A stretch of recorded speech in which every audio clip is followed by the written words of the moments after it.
Hello dear students. तो आज हम लोग पॉलीमर्स का लेक्चर नंबर 3 को स्टडी करेंगे और आज का बहुत ही इंपॉर्टेंट टॉपिक है बच्चों, वल्केनाइजेशन ऑफ रबड़। रबड़ का आज हमें वल्केनाइजेशन करना है। क्या होती है वल्केनाइजेशन ऑफ रबड़, आइए इसके बारे में हम लोग जानते हैं। बच्चों, पिछले लेक्चर में आपने नेचुरल रबड़ के बारे में पढ़ा था, जो कि रबड़ ट्री से हमें प्राप्त होती है नेचुरल रबड़, जिसका नाम था पॉली आइसोप्रीन। नेचुरल रबड़ का नाम क्या है बच्चों? पॉली आइसोप्रीन, जो रबड़ ट्री से प्राप्त होता है। और उस रबड़ ट्री का जूलॉजिकल नेम है बच्चों हैविया ब्रेसिलियंसिस। उस रबड़ ट्री का जूलॉजिकल नेम है, बायोलॉजिकल नेम है हैविया ब्रेसिलियंसिस। तो उस रबड़ ट्री से हमें प्राप्त होती है नेचुरल रबड़ पॉली आइसोप्रीन। तो पॉली आइसोप्रीन का मोनोमर हुआ बच्चों आइसोप्रीन, जिसका आईयूपीएक नाम हमने लिखाया था 2-मिथाइल ब्यूटा 1,3-डाइन। वही आइसोप्रीन है जिसका पॉलीमराइजेशन हुआ, हमें प्राप्त हुआ poly isoprene is the name of natural रबड़। एक्चुअली होता क्या बच्चों, जो नेचुरल रबड़ होती है वो बहुत ही कमजोर होता है, बहुत ही नरम होता, सॉफ्ट होता है। और कमजोर होने की वजह से, सॉफ्ट होने की वजह से हम उसका इस्तेमाल नहीं कर पाते हैं। तो नेचुरल रबड़ को हम लोग यूज नहीं कर पाते अपने डेली लाइफ में। अब क्या करें? तो एक साइंटिस्ट थे चार्ल्स गुडियर नाम का एक साइंटिस्ट थे। उन्होंने सर्वप्रथम जो नेचुरल रबर कमजोर था, उन्होंने उसको प्रैक्टिकल वे में किसी सब्सटेंस के मिक्सिंग से उन्होंने नेचुरल रबड़ को क्या कर दी, हार्ड में कन्वर्ट कर दिया। यानी उसका इलास्टिसिटी गुण को बढ़ा दिया, उसकी शक्ति को बढ़ा दिया। जो रबड़ पहले हम यूज नहीं कर पाते थे, लेकिन जब हम उस रबड़ का, नेचुरल रबड़ का बच्चों वल्केनाइजेशन करेंगे, तब हम उसका इस्तेमाल कर सकते हैं। क्योंकि वल्केनाइजेशन क्रिया के बाद उसका, उस रबड़ का यानी नेचुरल रबड़ का जो पावर है, जो शक्ति है, जो स्ट्रेंथ है, वो काफी बढ़ जाता है। तो हम लोग उसका इस्तेमाल कर सकते हैं। तो वल्केनाइजेशन प्रोसेस में होता क्या है बच्चों? वल्केनाइजेशन प्रोसेस में एक साधारण सा आपको काम करना है कि नेचुरल रबड़ को सल्फर के साथ हीट कर देना है। किसके साथ बच्चों? सल्फर के साथ। ध्यान रखना, वल्केनाइजेशन प्रोसेस में यूज होता है कौन सा सब्सटेंस? सल्फर। तो हम लोग क्या करेंगे, नेचुरल रबड़ को सल्फर के साथ हीट करेंगे। और हीट जनरली कितना पर करेंगे? तो 100 to 140 डिग्री सेल्सियस पर, 100 to 140 डिग्री सेल्सियस पर नेचुरल रबड़ पॉली आइसोप्रीन को सल्फर के साथ हम लोग क्या करेंगे बच्चों? हीट करेंगे। तो हीट करने के बाद तब हमारा नेचुरल रबड़ कन्वर्ट हो जाएगा वल्केनाइज्ड रबड़ में।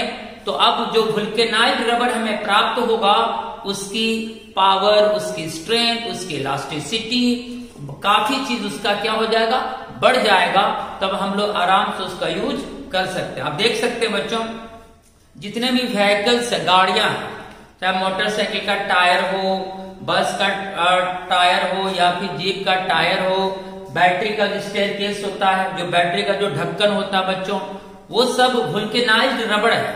जो आप देख सकते हैं वो हीट के प्रति काफी रेसिस्टेंस होता है, काफी उसका पावर बढ़ जाता है। तो हम लोग एक, अगर नेचुरल रबड़ को हम लोग वल्केनाइज्ड रबड़ में कन्वर्ट नहीं करते, तो आज हम लोग रबड़ का इस्तेमाल नहीं कर पाते। तो वह साइंटिस्ट ने एक तहलका मचा दी कि नेचुरल रबड़ को यूज करने का उन्होंने तरीका बता दी कि कैसे हम उसको वल्केनाइज्ड करके यूज कर सकते हैं। वो साइंटिस्ट थे कौन? चार्ल्स गुडियर नाम का साइंटिस्ट थे। उन्होंने ही वल्केनाइज्ड प्रोसेस को बताया।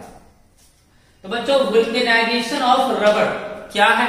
तो vulcanisation of rubber is a process, यह एक विधि है of improvement of natural rubber, यानी हम वुल्केनाइजेशन प्रोसेस के द्वारा नेचुरल रबर को इम्प्रूव करते हैं, यानी उसकी शक्ति को बढ़ाते हैं। किसका? नेचुरल रबर का। नेचुरल रबर का नाम आप पहले से जानते हो बच्चों, पॉलीआइसोप्रीन। जैसे उसकी इलास्टिसिटी में इंप्रूवमेंट हो जाएगी, उसकी स्ट्रेंथ में इंप्रूवमेंट हो जाएगी।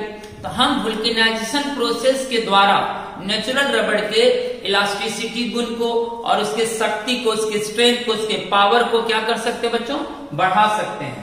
बाय हीटिंग विद सल्फर, हम नेचुरल रबर को किसके साथ हीट करेंगे? सल्फर के साथ हीट करेंगे। कितना पर? At 100 to 140 degree Celsius. कुछ रिजल्ट्स इन 3 डायमेंशनल या cross linking of the chain rubber molecule. जब हम सल्फर के साथ हीट करते हैं तो होता क्या बच्चों? जो नेचुरल रबर का पॉलीमर चेन होता है, ठीक, वो आपस में कनेक्ट नहीं रहता है चेन। लेकिन जब सल्फर के साथ हम हीट करते हैं तो होता क्या है? सल्फर एटम के द्वारा वह चेन आपस में जुड़ जाता है। जुड़ने के कारण वह कन्वर्ट हो जाता है बच्चों 3 डायमेंशनल चेन में, यानी क्रॉस लिंकिंग हो जाता है, यानी चेन आपस में जुड़ जाता है। जब नेचुरल रबर होता है वुल्केनाइजेशन से पहले, तो नेचुरल रबर का जो चेन होता है वो आपस में कनेक्ट नहीं होता है। लेकिन जब हम सल्फर के साथ उसको हीट करते हैं तो सल्फर के द्वारा वह चेन आपस में कनेक्ट हो जाता है, यानी जुड़ जाता है, वही रबर हो जाता है वुल्केनाइज्ड रबर।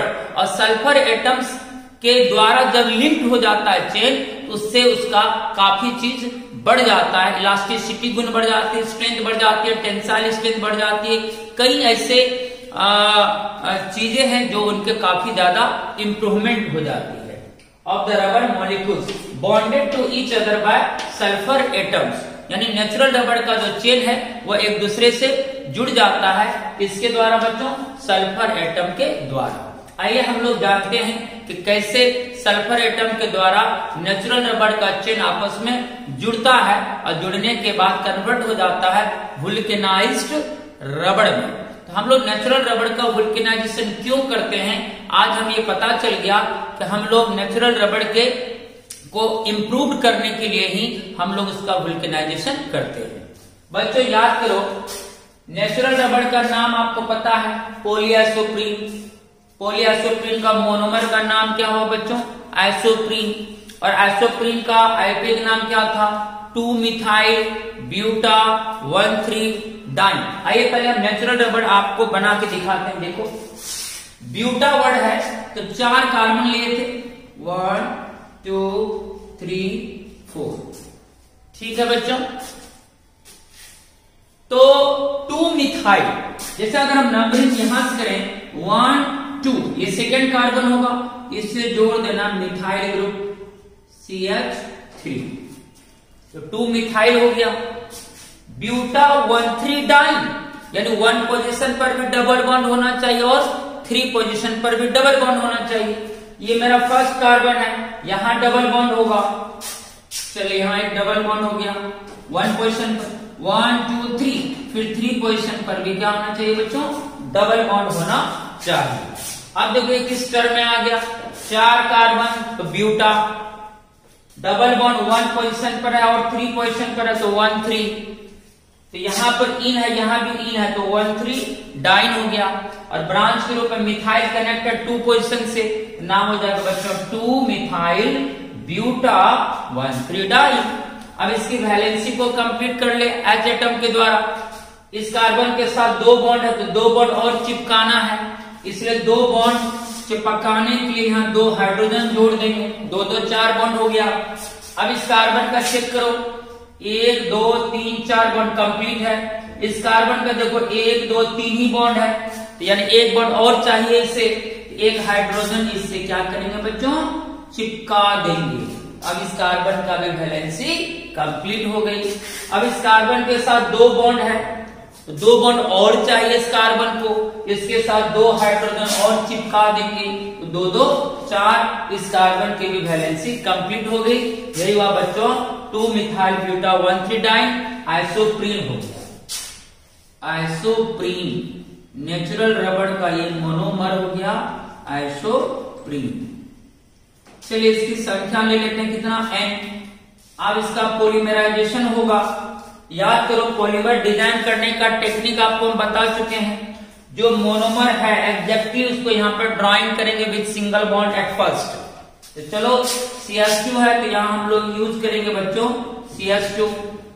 जहां डबल है वहां पहले सिंगल बॉन्ड इस्तेमाल करेंगे, फिर यहाँ C है तो C, फिर यहाँ मिथाइल ग्रुप कनेक्ट है तो मिथाइल कनेक्ट कर दो, फिर सिंगल बॉन्ड C है, इसके साथ H कनेक्ट है, जहां डबल है वहां सिंगल बॉन्ड यूज करना है, फिर यहाँ CH2 है। और पॉलीमर के रिप्रेजेंटेशन में दायां साइड और बायां साइड बॉन्ड को वैकेंट रखना है। इस तरह से पॉलीमर बन गया। अब लास्ट में वैलेंसी को चेक कर लेना है। लास्ट में क्या करना है बच्चों, वैलेंसी को चेक कर लेना है। देखो इस कार्बन का वैलेंसी क्लियर है, 1 2 2 बॉन्ड H के साथ 4 हो गया। इसका देखो 1 2 3 एक बॉन्ड की कमी है। इसका इस कार्बन का 1 2 3 यहाँ एक बॉन्ड की कमी है, यानी हमको चाहिए क्या, इन दोनों कार्बन के बीच में एक एक्स्ट्रा बॉन्ड इस्तेमाल करना होगा। यहां हो जाएगा बच्चों डबल बॉन्ड। अब देखो इन दोनों कार्बन की वैलेंसी कंप्लीट हो गई और इस कार्बन का वैलेंसी ऑलरेडी कंप्लीट है। 1 बॉन्ड 1 बॉन्ड 2 बॉन्ड और 2 बॉन्ड H के साथ 4 बॉन्ड कंप्लीट हो गई। ये हमारा बन गया बच्चों पॉलीआइसोप्रीन अर्थात नेचुरल रबड़। अब इसका हॉल एन कर देना है। यही हमारा हो गया नेचुरल रबड़, जिसका नाम होगा बच्चों पॉलीआइसोप्रीन। पॉलीआइसोप्रीन यही मेरा हुआ नेचुरल रबड़। क्लियर हो गया। इस तरह से बच्चों देखो ये मेरा हो गया नेचुरल रबड़ का चेन हो गया। यही हुआ नेचुरल रबड़ का चेन। यही चेन बार बार रिपीट होगा नेचुरल रबड़ में। यही चेन जब आपस में सल्फर एटम के द्वारा जुड़ जाएगा तो बदल जाएगा वुल्केनाइज्ड रबड़ में। आइए अब हम लोग इसको वुल्केनाइजेशन करते हैं। मैंने पहले बना के दिखाया पुनः, पिछले फर्स्ट लेक्चर में तो हम बताए थे नेचुरल रबड़ के बारे में। फिर से मैंने आपको बताया कि कैसे नेचुरल रबड़ फॉर्म होती है आइसोप्रीन से अर्थात 2 मिथाइल ब्यूटा 1,3 डाइन से। अब बच्चों यहाँ पर हम लोग ये जो नेचुरल रबड़ का पॉलीमर चेन है, यही चेन आपस में जब सल्फर एटम से जुड़ेगा तो वह कहलाएगा वुल्केनाइज्ड रबड़। देखो ये चेन क्या है बच्चों, यहाँ पर ड्राइंग करते हैं। चेन है मेरा CH2, देख लो CH2 bond C bond CH3 double bond C, यहां H कनेक्ट है देख सकते हो, बॉन्ड CH2। ये हमारा पॉलीआइसोप्रीन का क्या बच्चों चेन है। देखो यही चेन मैंने यहां पर ड्राइंग कर ली। इसी तरह का बहुत सारा चेन होगा। एक चेन और बना लेते हैं इसका, H2C बॉन्ड C CH3, देख लीजिए CH3 यहां पर इंडिकेट हुआ, double bond CH bond CH2। तो अब यहां देखो नेचुरल रबड़ में क्या है बच्चों, पॉलीआइसोमर का ये चेन हुआ। ये चेन देखो ये दो चेन यहां पर आपस में कनेक्ट नहीं है।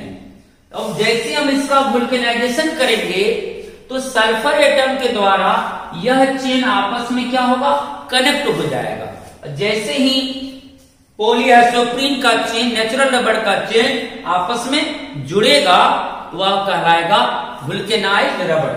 अब जो ये मेरा नेचुरल रबड़ का चेन्स है इसको हम हीट करेंगे।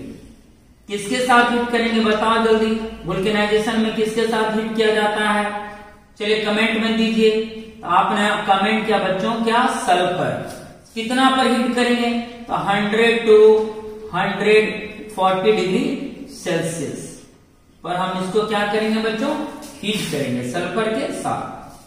ठीक, अब क्या होगा, जब सल्फर के साथ हम इसको हीट करेंगे बच्चों, जो डबल बॉन्ड है उसमें से एक बॉन्ड ब्रेक कर जाएगा। अब देखो यहां क्या होगा, CH2C बॉन्ड C CH3। अब डबल बॉन्ड में तो क्या हुआ बच्चों, जो वीक बॉन्ड है पाई बॉन्ड वो ब्रेक कर गया। अब यहां क्या आ गया बच्चों, सिंगल बॉन्ड CH,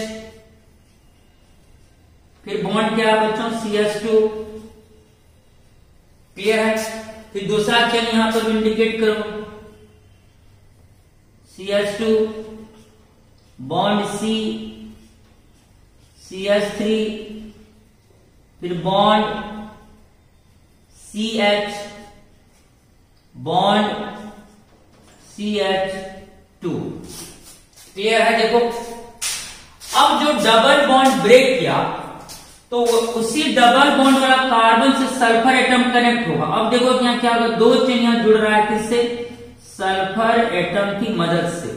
देखो ये दोनों चेन बच्चों सल्फर एटम की मदद से क्या हुआ, जुड़ गया। तो आप देख सकते हैं कि नेचुरल रबड़ का जो चेन है वो आपस में कोई केमिकल बॉन्ड के द्वारा ज्वाइंट नहीं रहता, कनेक्ट नहीं रहता है। लेकिन जैसे हम इसका वुल्केनाइजेशन करते हैं तो यह चेन के बीच एक केमिकल बॉन्ड बन जाता है, और किस एटम के थ्रू, तो सल्फर एटम के थ्रू यहाँ एक केमिकल बॉन्ड फॉर्म हो जाता है बिटवीन चेन्स, तो ये हो जाता है वुल्केनाइज्ड रबड़।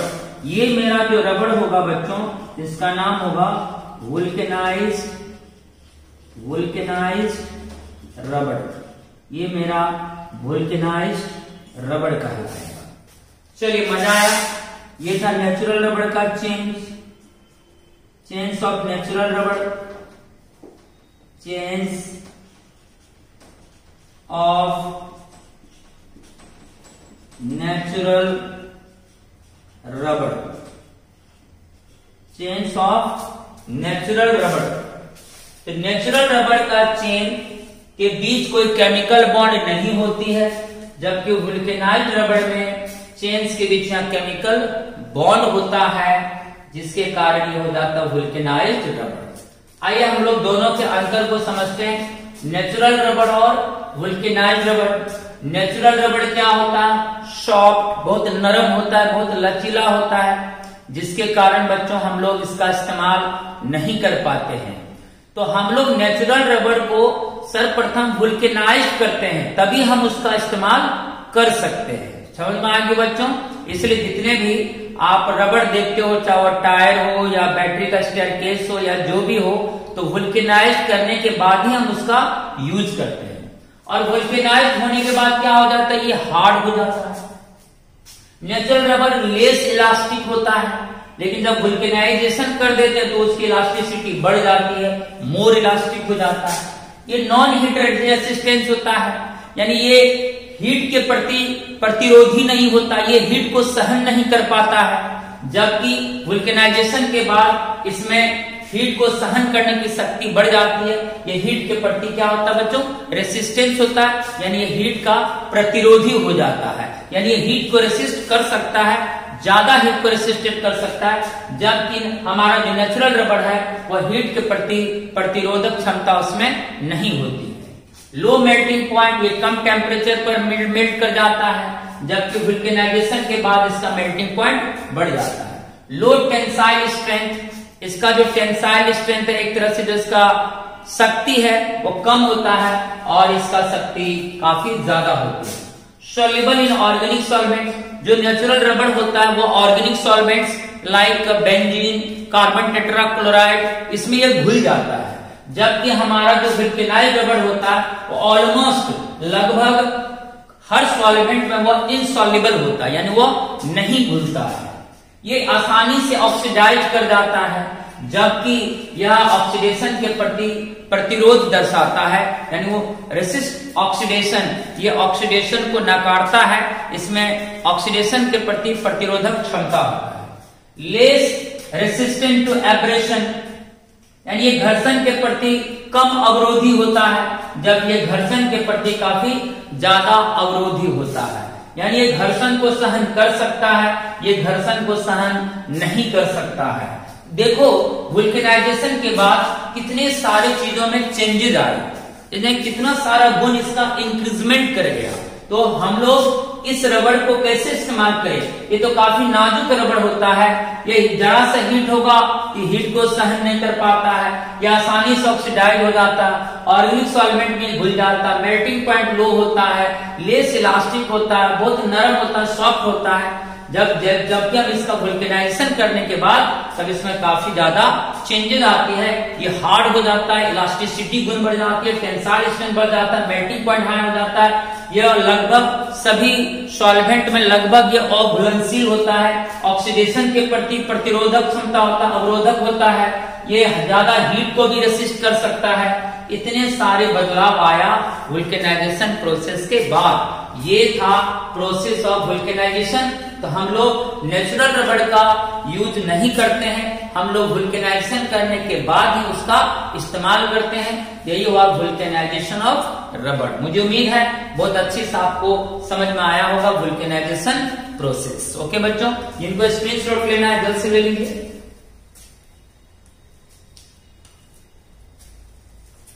ये डिफरेंस थी नेचुरल रबड़ और वुल्केनाइज्ड रबड़।